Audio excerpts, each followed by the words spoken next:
नमस्कार, EMS TV में आपका स्वागत है। मैं हूं कंचन। आई नजर डालते हैं विदेश से जुड़ी कुछ प्रमुख खबरों पर। अमेरिका और गठबंधन बलों के हवाई हमलों में गत महीने से अब तक इस्लामिक स्टेट के 10 नेता मारे जा चुके हैं, जिनमें से कई का संबंध पेरिस में हुए हमलों या पश्चिम के खिलाफ अन्य साजिशें रचने से था। इराक में एक अमेरिकी सैन्य अधिकारी ने ये जानकारी दी। अमेरिकी सेना के कर्नल स्टीव वॉरेन ने बताया कि मुख्य रूप से इराक और सीरिया में ड्रोन हमलों में आतंकवादी मारे गए। अमेरिका ने कहा कि ईरानी रिवॉल्यूशनरी गार्ड्स ने संक्षिप्त नोटिस पर खाड़ी में अमेरिकी युद्धपोतों के समीप रॉकेट दागकर बेहद उकसाने वाला काम किया है।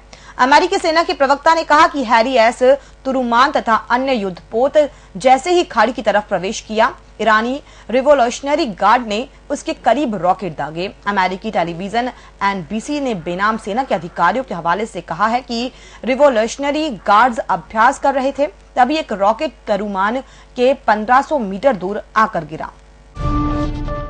पाकिस्तान के उत्तर पश्चिम हिस्से में भीड़भाड़ वाले एक सरकारी दफ्तर के गेट के सामने एक मोटरसाइकिल सवार आत्मघाती तालिबान हमलावर के विस्फोट कर खुद को उड़ा लेने से कम 22 लोगों की मौत हो गई, जबकि 40 अन्य घायल हो गए।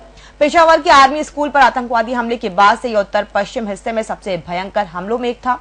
अधिकारियों ने बताया कि खबर पख्तूनख्वा के मतदान में national database and registration authority NADRA के बाहर जब सुरक्षा गार्डरे ने बम हमलावर को रोका तो उसने विस्फोट कर खुद को उड़ा लिया।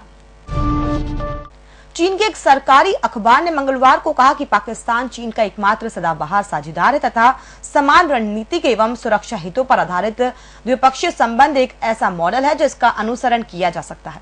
इस्लामाबाद के साथ चीन के निकट सहयोग का उल्लेख करते हुए ग्लोबल टाइम्स ने एक लेख में मुक्ति संग्राम के बाद अस्तित्व में आए बांग्लादेश के 1972 में संयुक्त राष्ट्र में शामिल होने के खिलाफ चीन के वीटो का जिक्र किया है।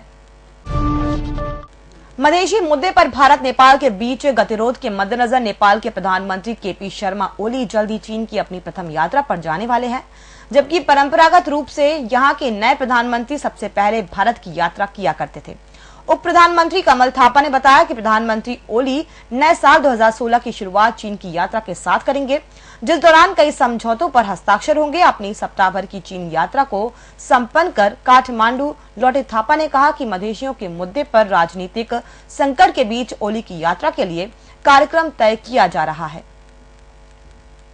और फिलहाल इस बुलेटिन में इतना ही। और भी खबरों के लिए आप बने रहिए www.emstv.in के साथ। और इसी के साथ ही आप अपने स्मार्टफोन पर गूगल पे में जाकर ईएमएस टीवी की ऐप भी डाउनलोड कर सकते हैं। नमस्कार।